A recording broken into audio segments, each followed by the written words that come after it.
वदिष्यामि सत्यं वदिष्यामि अनुमानवतु अद्वैतानवतु ॐ शान्ति शान्ति शान्ति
వరుసగా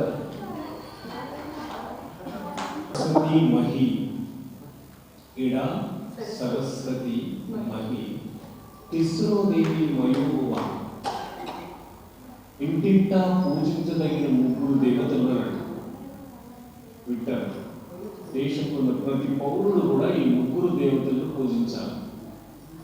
ఇంటింటా ఈ దేవతలను మర్చిపోతే మన సమ్మానం ఏమీ లేదు, మన అస్తిత్వం లేదు. ఇడా సరస్వతి మహి. ఇడా ఇడా అంటే మాతృభాష, సరస్వతి అంటే మన మాతృ సంస్కృతి, మహి అంటే మన మాతృభూమి, మాతృభాష, మాతృ సంస్కృతి, మాతృభూమి. ఈ మూడింటిని మర్చిపోయామనుకో వేదాంతంలో వాడి మొత్తం ఈ మాతృభాషను, ఆయన మాతృభూమిని, మాతృ సంస్కృతిని మర్చిపోయామనుకో అయిపోయింది. మన అస్తిత్వం అన్నిటినీ కాపాడుకోవాలి. వైరాగ్యం ఉందన్నట్టుగా, కానీ గతంలో మనం పూర్తిగా వైరాగ్యంలో ఉన్నాం. మాయావాదం ఒక దిక్కు, అంతా మాయ, ఈ ప్రపంచం వాళ్ళు మాయ, పిల్లలు మాయ, ఇల్లు మాయ, సంసారం అంతా మాయ, అంతా మాయ. కాబట్టి ఈ దేశంలో ఎవరు ఏలుకుంటే ఏమైంది? ఆ విషయంలో ఏలుకొని అంత మాయ, ఇది ఆయన మాయమైపోయింది. దేశంలో సంపద అంతా మాయమైపోయింది. దేశంలో పైసలన్నీ మాయమైపోయినాయి. ఇంగ్లాండ్ వెళ్ళాయి, వింటారా? ఇంగ్లాండ్ వెళ్ళాయి, ఇక్కడ నుంచి మాయమైపోయేవన్నీ ఎత్తుకపోయినాం. మన దేశంలో ఉన్న ధనము, ధనరాశులను, బంగారాన్ని ఇట్లా కరగబెట్టుకుంటూ ఇటుకలుగా మార్చుకొని తీసుకొని పోయిన వాళ్ళు ప్రతిరోజు 200 సంవత్సరాలు మూసని మన దేశంలో ఉన్న పైసలన్నీ ఇంగ్లీష్ వాళ్ళు. మన మాయ తెలుసా, అంతా మాయమైపోయింది. ఆ ఇంగ్లీష్ వాళ్ళకు ఇక్కడ అదృష్టం రాసి పెట్టింది. భారతదేశంలో పరిపాలించే అదృష్టం ఇక్కడ రాసి ఉంది. ఇక్కడ రాసి ఉంది కాబట్టి వాళ్ళు ఈ భారతదేశాన్ని పరిపాలిస్తున్నారు. వాళ్ళకి అదృష్టం ఉంది మరి దేశంలో పరిపాలించేది. కాబట్టి వాళ్ళ అదృష్టం ఎన్ని రోజులు ఉందో అన్ని రోజులు వాళ్ళు ఈ దేశాన్ని పరిపాలించుకొని, అదృష్టవాదం ఒక దిక్కు, మాయావాదం ఒక దిక్కు, భోగవాదం ఎందుకు కావాలి దేశం కోసం, మనం ఎందుకు ప్రాణాలు ఇవ్వాలి, ఉన్న రోజు సుఖంగా ఉండాలంటే ఎప్పుడు ఏ గంగలో పోతే మనకేం చేస్తుంది? యావత్ జీవం సుఖం చేయలేదు, తెలుస్తుందా? మనసా అని ఇంకొకటి తెలుసా, మీరు ఎవరు చూడిపోను, మీరు ఎప్పుడు చూడిపోను, పిండ కూడా 3 ముద్దలు తిని పీరు కూడా వాడుకుంటా. నాకు ఎప్పుడు ఏ గంగలు పోతే నాకు ఏం చేసింది? దేశం గంగలు నాకేం అవసరం లేదు, భాష గంగలు, సంస్కృతి గంగలు, ఏది ఏమన్నా కానీ నేను మాత్రం నా కూరగాయలు, నేను నా పిల్లలు ఇంకా కష్టం తీసుకొచ్చుకుంటా, వచ్చా తింటా, 3 ముద్దలు తిని మేము పడుకుంటాం, లేస్తాం, వాళ్ళ పొద్దుగా లేస్తే మా జీవితం కోసం బతుకుతాం. ఇంతే, ఎప్పుడు అవసరం లేదు. ఆడ బయట ఆ నలుగురు ఏమైపోతున్నారు, ఎక్కడ ఉడకపోతున్నారు, ఏమైపోతుంది దేశం, ఏమీ లేదు, అవసరం లేదు. ఇంకోటి భక్తి, భక్తి బాధ కూడా. ఎట్లా భక్తి ఉన్నామంటే, ఆయన వాడు వస్తున్న శత్రువు మన మీదకి దండయాత్ర కూర్చున్నారంటే ఆయన చూసుకుంటాడు. ఎవడు? దేవుడు చూసుకుంటాడు కదా. ఆ సోమనాథ దేవాలయం ఏదిందో వాడు గోరిగాడు వస్తున్నాడు, గజనిగాడు, వాడు వచ్చి దండయాత్ర చేస్తున్నాడు. తొందరగా మనం సిద్ధమై ఉండాలంటే సోమనాథుడు చూసుకుంటాడు. భయవాడిని పంపించేస్తాడు క్షణంలా మొత్తం, తెలుసా? ఆయన ఊరుకుంటున్నప్పుడు సోమనాథుడు ఆయన ఆనే వచ్చే వాడు గజని మొత్తం సోమనాథ దేవాలయంలో తూర్పు వేసి కొల్ల కొట్టేసి ద్వారాలు సైతం కూడా బంగారం ఉండే అవాన్ని కూడా కొట్టేసేసి మార్చ బంగారం వేటి ఎవరిని సోమనాథుని తీసి నేల తీసి కొడుతుంది. సోమనాథుడు పళ్ళు మరి వలిగిపోతే దాని నుంచి వజ్రాలు సోమనాథుడు 2 ముక్కలు అయిపోయింది. ఆ మెట్ల మీద పట్టాడు కోరెట్లా. ఆ కోరెడు కొంచెం ఊట మెరుస్తున్నాయి, దాన్ని నింపి పెట్టేస్తుంది. మనం ఇక్కడ దిక్కేసుకెళ్తాం, ఇక్కడ దిక్కేసుకెళ్తాం, ఇక్కడ దిక్కేసి ఇక్కడ దిక్కేసుకెళ్తాం. నడిపిట్ల సోమనాథుడు ఇట్లా అలగ్గులో నిలబడ్డాడు, తెలుస్తుంది. ఆయుష్కాంతం కూడా తెలియదు మనకుందని అంత పరిస్థితి అయింది. కాబట్టి ఉండని భక్తి ఉండాలి, మన వైరాగ్యం ఉండాలి. కానీ మనం ఉన్నది నలుగురు, మనం ఎక్కడున్నాం? మన దేశమాత తిస్రోదేవి, మాతృభూమిని, మాతృభాషను, మాతృ సంస్కృతిని మర్చిపోయినవా ఇక నీ అస్తిత్వం ఏమి లేదు, అసలు పుట్టిన లాభం లేదు. కాబట్టి ఇంటింటా మనం పూజింపదగినటువంటి 3 దేవతలు, మాతృమూర్తిని మర్చిపో, మాతృభాషను మర్చిపో. మాతృభాషను మర్చిపోతూనే ఉన్నాము. మాట్లాడుతుంటే ఎన్ని ఇంగ్లీష్ శబ్దాలు, ఇంగ్లీష్లో మాట్లాడుతున్నాడు ఊకోడు, తెలుసా? ప్యూర్ తెలుగులో మాట్లాడడం పిచ్చిలేసిపోతుంది బాగా వాడు. నేను కాలేజీలో చెప్తుంటే ప్యూర్ తెలుగులో మాట్లాడితే సార్ పిచ్చిలేసిపోతుంది మాకు. మీరు ఒక్క వర్డ్ తెలుగులో ఇంగ్లీష్లో మాట్లాడలేదు, మీరు ఒక ఆంగ్ల పదం వస్తలేదనే వాళ్ళు, తెలుసు. అంటే ఆంగ్ల పదం రావాలి, వస్తేనే వాళ్ళకి తెలుగున్నాడు. వింటారు అటువంటి మాతృభాష, మాతృ సంస్కృతి, మాతృభూమి, ఈ వీటిని మర్చిపోతున్నారు. మాతృభూమి ఇప్పుడు మాతృభూమిని గురించి మీకు ప్రస్తావన ఇస్తున్నాను. జయము జయము భారత జయము. తల్లి మన భారత్ గాయంతి దేవాహకుల గీతకాలు. మన దేశం గొప్పతనం ఏం చెప్పేది తెలుసా? అచ్చపు చీకటిండ్ల పొరలాడుచుండ ప్రపంచమెల్ల ఈ పచ్చని తల్లి ముంగిటను వెలిగను దీపకణికలు. కనను వచ్చిన ఖండఖండముల వారల తెలుసా వాళ్ళకు జ్ఞాన భిక్ష పెట్టిందట ఈ దేశం. వాళ్ళ ఇళ్లలో దీపాలను వెలిగించుకుందాము అన్న తెలివి కూడా వాళ్ళకి లేనప్పుడు మన వాకిట మన ముంగిట దీపాలు వెలుగుతున్నాయి. అంత గొప్ప నాగరికత గల దేశం. ఎప్పుడో ప్రాచీనమైన మన సంస్కృతి మనం చూసి దేశాల వాళ్ళు నేర్చుకున్నారు. అటువంటి భూమి మన భారతం. అటువంటి భారత చరిత్ర గురించి కూడా పాడుతున్నాం ఈరోజు.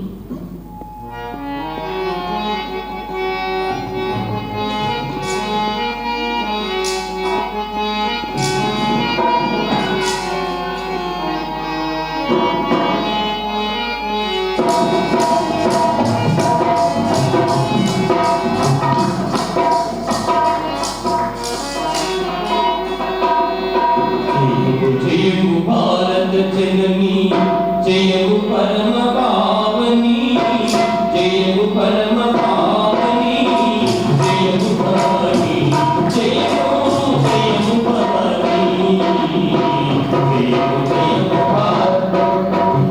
జయము పరమ పావని, జయము పరమ పావని, జయము భవాని, జయము భవాని.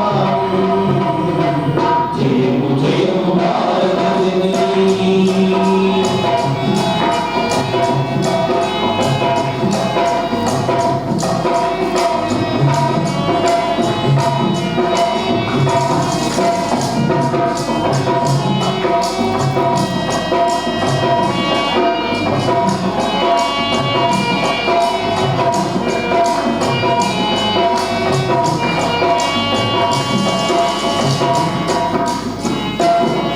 భవ్యాతి భవ్యమైన వేదమును జనించనీయంతే. దివ్యాతి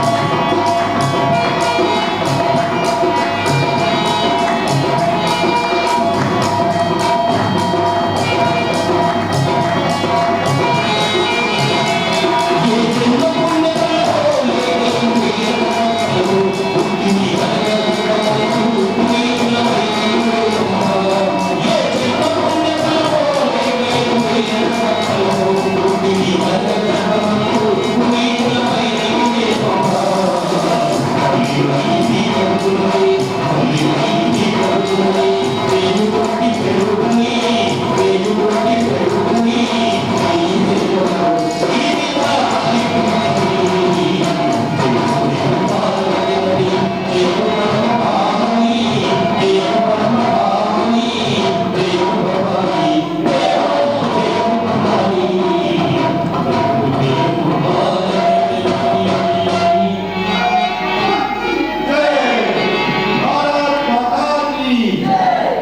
మన సంస్కృతికి ధర్మం అని మరొక పేరు.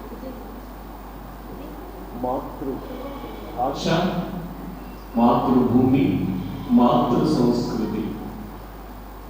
ఆ సంస్కృతి ధర్మం అనబడుతుంది. కాబట్టి ఆ ధర్మము వేదమే మన సంస్కృతి. ప్రథమ సంస్కృతి విశ్వమే వరించదగినటువంటి సంస్కృతి.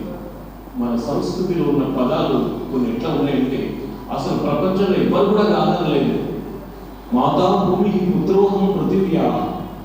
ఈ భూమి నా తల్లి, నేను భూమాత పుత్రుణ్ణి. ఎవరంటే ఎవరు కాదంటారు చెప్పండి?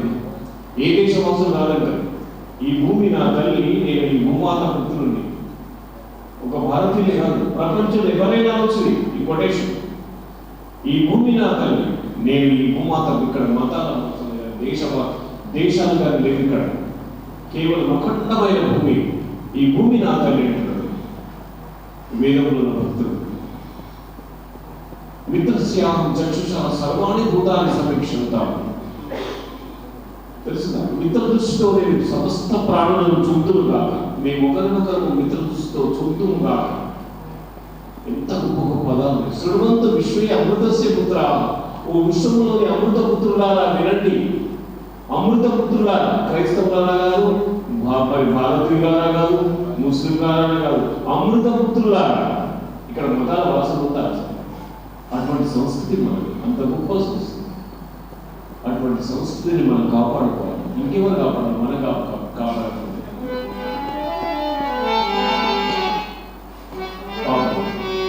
దయాన్ని వేదాలకు మరలండి, మీరు వేదాలకు మరలండి. మనం మర్చిపోయిన వేదాన్ని, అటువంటి వేదాన్ని మనం మర్చిపోవచ్చు. కాబట్టి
పిల్లవాడు తన తండ్రి చేయి పట్టుకొని వెళ్తున్నాడు. తన తండ్రి చేయి కుడి చేయి పట్టుకొని వెళ్తున్నాడు. ఎడపక్కన వాగు ఉంది. అట్లా వాకింగ్ అంటాం కదా, అట్లా వెళ్ళినట్టున్నారు, వాళ్ళు వెళ్తున్నారు. వెళ్తూ ఉంటే అటు నుంచి ఒక గుర్రం పైన తెల్లవాడు వస్తున్నాడు. ఇంగ్లీషోడు అటు నుంచి ఎదురొస్తున్నాడు. వాళ్ళకి ఎదురుగా వస్తున్నాడు. వాడు ఎట్లా వస్తుంటే ఎంత పొగరు అంటే భారతీయులు అంటే అంత తేలిక వాడికి ఆ తెల్లవాళ్ళకి అట్లా వస్తున్నాడు. దాదాపు ఈ పిల్లవాడు మీదుగానే గుర్రం తీసుకొని వస్తున్నట్టుగా వస్తున్నాడు. పిల్లవాడు ఇట్లా వెళ్తున్నాడు. తల్లి చేయబడుతూ అట్లా వెళ్తూ ఉంటే అటు నుంచి వస్తూ ఆ పిల్లవాడి మీద నుంచే గుర్రం తీసుకొని వస్తున్నాడా అన్నంత మీదికి వస్తున్నాడు అనమాట. పిల్లవాడు వెదిరిపోయాడు. దూర దూర దూర దూర దూర దూర దూర అన్నాడు. చాలా దీనిగా ఆ తెల్లవారికి నమస్కరించి దూర దూర దూర దూర వాడు పక్కన చెల్లిపోయాడు. కానీ తల్లికి ఎంత కోపం వచ్చిందంటే అసలు వారికి ఎందుకు నమస్తే పెట్టాను? పిల్లవాడు ఎట్లా ఉండేటంటే వాడికి ఎందుకు నమస్తే పెట్టాను? ఎందుకు వాడిని నమస్తే పెట్టాను? ఎందుకు పెట్టాను? దుష్టుడా, అనవసరంగా నా కడుపులో ఉండేవాడు భయపడి వారికి చేతులెత్తి నమస్కరించాలా? వాడు ఇవ్వడవాడు, వాడు ఈ వేషం ఉంటున్నవాడు, ఈ వేషం కూర్చున్నాడు, తెల్ల కాకినవాడు, వారికి నమస్తే పెట్టేది ఎందుకు పెట్టాం? వెక్కి వెతుకుంటా చివరికి ఆ పిల్లవాడికి తండ్రి పుట్టినందుకు బాధ కలగలేదు. అసలు మా తండ్రికి ఈ తెల్లవాళ్ళంటే ఎందుకు? ఇది నాకు తెలుసుకోవాలి. ఈ తెల్లవాళ్ళంటే ఎందుకు మా తండ్రికి? అందుకోసమని చాలా ప్రయత్నాలు చేశాడు. మేధావులు ఇద్దరు కలిస్తే వాళ్ళందరినీ కూడా అసలు ఏంటి ఈ తెల్లవాళ్ళు ఎవరు, ఈ దేశంలో వీళ్ళు ఎందుకు కోసం వెళ్తున్నారు, అసలు ఏంటి పరిస్థితులు ఏంటి, ఈ దేశం యొక్క పరిస్థితులు అట్లా తెలుసుకుంటూ పోతే అనేక విషయాలు తెలుస్తాయి. వీళ్ళంత దుర్మార్గులు. ఆ తెలుసుకుంటున్న వ్యక్తి అల్లూరు సీతారామరావు. ఆ పిల్లవాడు అల్లూరు సీతారామరావు.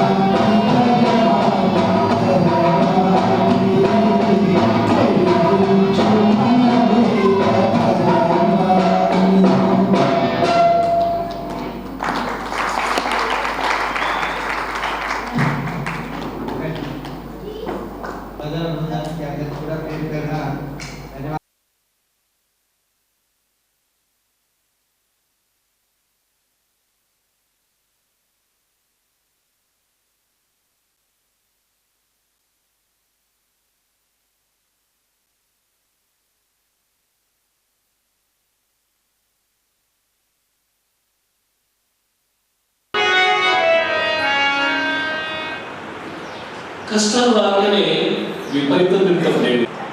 మాకెందుకు రావడం కష్టాలు? అసలు ఈ కష్టాల కోసం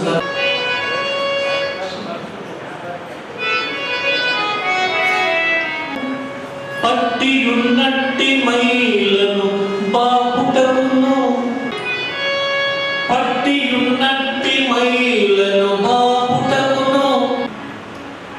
కారణం దుఃఖాలు కాబట్టి ఇక్కడ పట్టియున్నట్టి మైలను బాపుటకును, బట్టలను బండపై పెట్టి బాదునట్లు, వీడిపోవంగ పాపముల్ వెదను పెట్టి దేవుడు తుకును నిన్ను దీనులకు మనస. దేవుడు ఉతుకుతున్నాడు, నేను ఉతుకుతున్నాడు కాబట్టి ఆ మైలంతా పోలేదన్నా ఉతికని కదా, మంచిదే కదా. అట్లనే మునిగి పట్టలేదు మరి దరిద్రమా? పోనీ కదా కష్టాలు రాని కదా. ఆ పాపాలు పోని ఆ దుఃఖంతో మనం ప్రక్షాళన, దుఃఖాలను వెలేసినంత మంచి ప్రక్షాళన కాలి కదా మనం.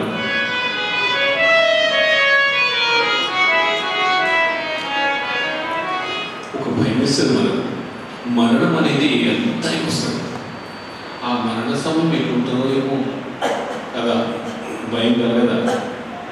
కలగదు. మనం చచ్చినప్పుడు చూసుకుంటావా? ఆ చచ్చే సమయం వచ్చినప్పుడు చూసుకుంటావా? అంతేనా? అది ఇంతకుముందు ఇప్పుడే దుర్మార్గమివ బంధన మృత్యువు ముక్షీయమామృత. ఇక్కడ వేదభక్తుడు అన్నాడు, పుచ్చపండు ఏ విధంగా తీగ నుంచి దానికదే వెడలిపోతుంది. బాగా పక్వమైన తర్వాత ఆ విధంగా ఈ దేహబంధం నుంచి నన్ను తొలగించి భగవంతుడు అంటున్నాడు.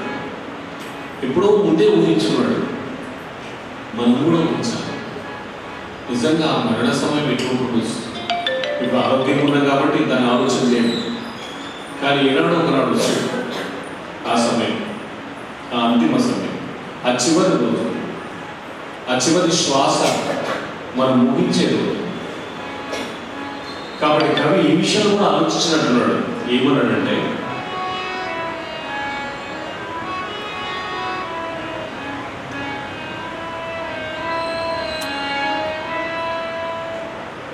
గర్భమందున్న ఎప్పుడు గాచినాడు, గాఢమౌ నిద్రయందును గాచినాడు. భగవంతుడు గర్భమందున్న ఎప్పుడు గాచినాడు, గాఢమౌ నిద్రయందును గాచినాడు. గర్భంలో ఉన్నప్పుడు మనము ఎట్లా మనల్ని తయారు చేస్తున్నాము, అసలు ఏమి మనకు తెలియలేదు, మనం తయారైపోయాం. అట్లనే గాఢమగు నిద్రలో ఉన్నప్పుడు కూడా మనం ఎక్కడ పోతామో ఎక్కడో తెలియదు. ఆ దేహాన్ని ఆ భూమి మీద పడేస్తాం అంతే, గురువు కొట్టుకుంటా పడుకుంటాం అంతే. కానీ ఏమైపోయినాం లోపల, అసలు దేహానికి అతీతంగా ఉండిపోయినాం మనం. అసలు ఆ విధంగా ఎట్లా ఉన్నాం అసలు. గర్భమందున్న ఎప్పుడు గాచినాడు, గాఢము నిద్రయందును గాచినాడు. చేరిదనముడి హరి నిన్ను దేర్చు మనసా.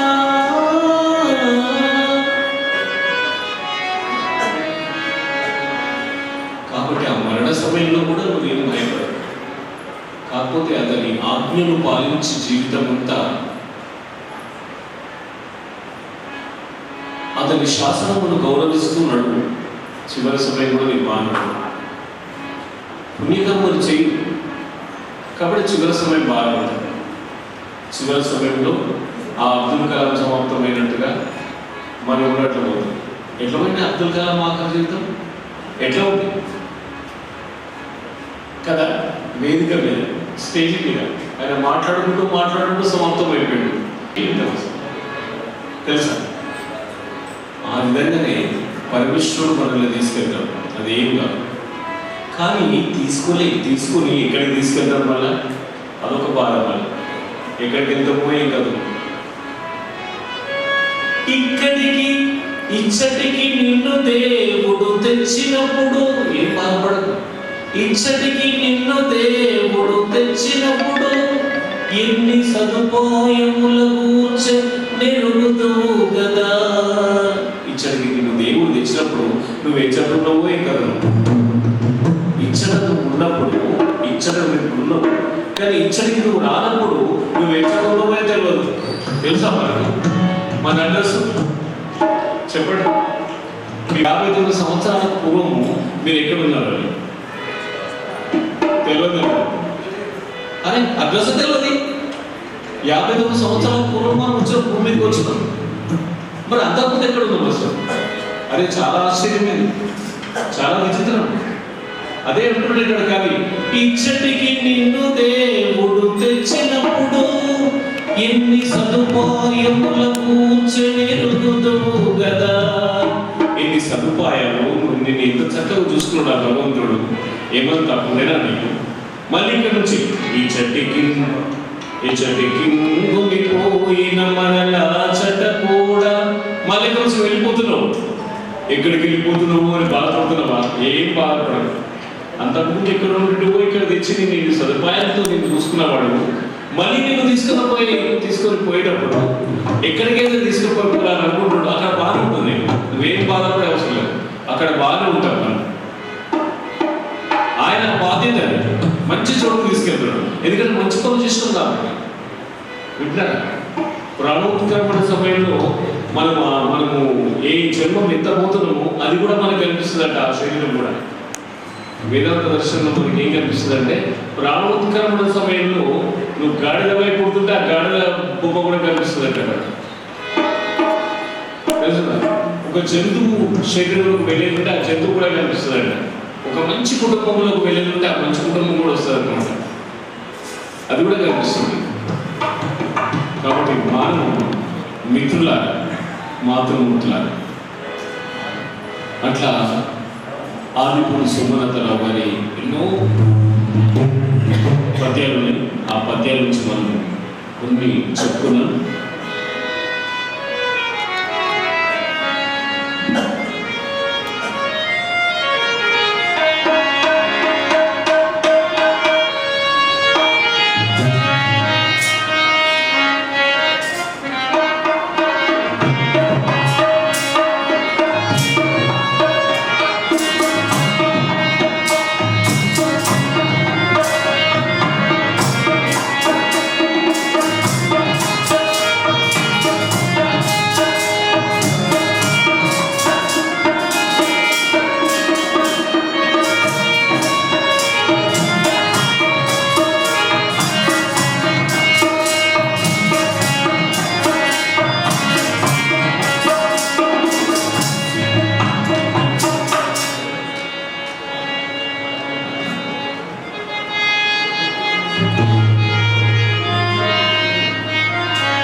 సుదర్శన్ గారిని అడిగితే 59 సంవత్సరాలు అన్నాడు.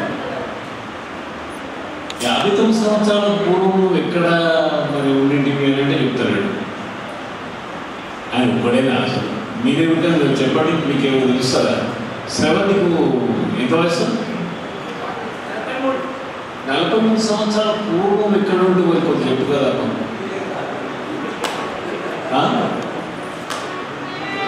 అదే చాలా విచిత్రం ఉంటుంది అసలు, ఎక్కువ చెప్తారు. మరి ఇప్పుడు 43 సంవత్సరాలే, 59 సంవత్సరాలు వారికి 59 సంవత్సరాలు వయసు అయిపోతూ ఉంది. కానీ ఇన్ని ఏళ్ళు గడిచినా కానీ కూడా ఈశ్వరుడిని ఇంకా తెలుసుకోలేదు మనం. అసలు ఆ మార్గాల్లో పోతున్నామా అని, ఆ మార్గంలో నడుస్తున్నాం కానీ నది పేరుతో నడిచినట్టే కానీ ఒడిచినట్లే కానీ తెలిసిందా, చేరుకోవడం లేదు. ఇంకెప్పుడు చేరుకోవాలి? అందుకోసం ఒక ధార్మికుడు బాధపడుతున్నాడు. ఇంత వయసు అయిపోయా, మరి భగవంతుడు తెలుసుకుందాం అనుకుంటా పోయినా ఇంకా తెలుసుకోలేదు. ఇంకా ఈశ్వరుని ఇంకెప్పుడు తెలుసుకోవాలి? పొద్దుగా పోతున్నది, చీకటి అవుతుంది, ఇక ఇంటికి ఎప్పుడు చేయాలి నేను అని బాధపడుతున్నాడు ఆయన. మరి ఆయన బాధ ఏదో తెలుసుకున్నాను పోతాడు.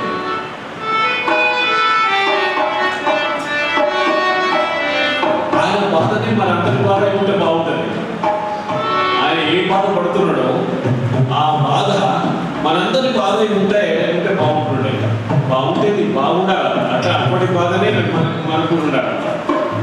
ఆయన బాధనే మన బాధ. చూడండి ఆ పాటలో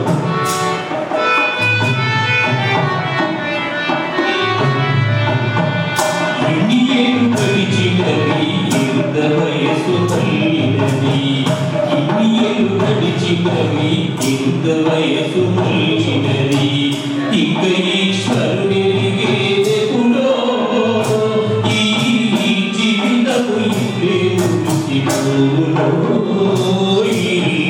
జీవితము ఇప్పుడే ముగిసిపోను.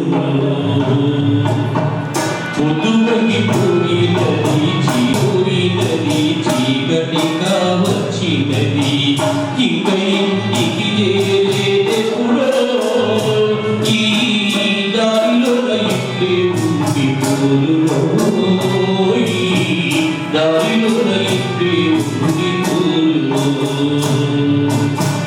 ఇన్ని ఏళ్ళు గడిచినది, ఇంత వయసు మళ్ళినది, ఇంక ఈశ్వరుని ఎదిగేదెప్పుడో ఈ జీవితము ఇప్పుడే ముగిసిపోను.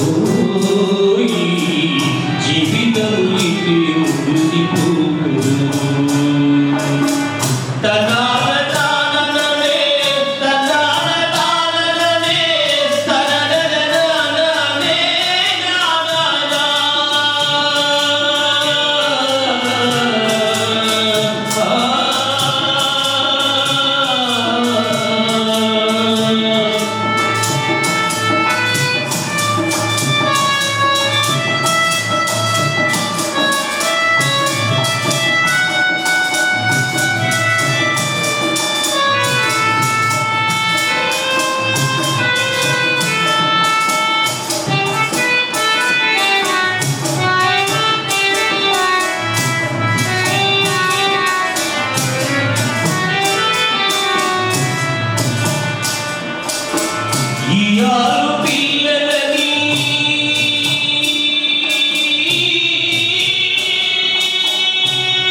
జీవితము ఇట్టే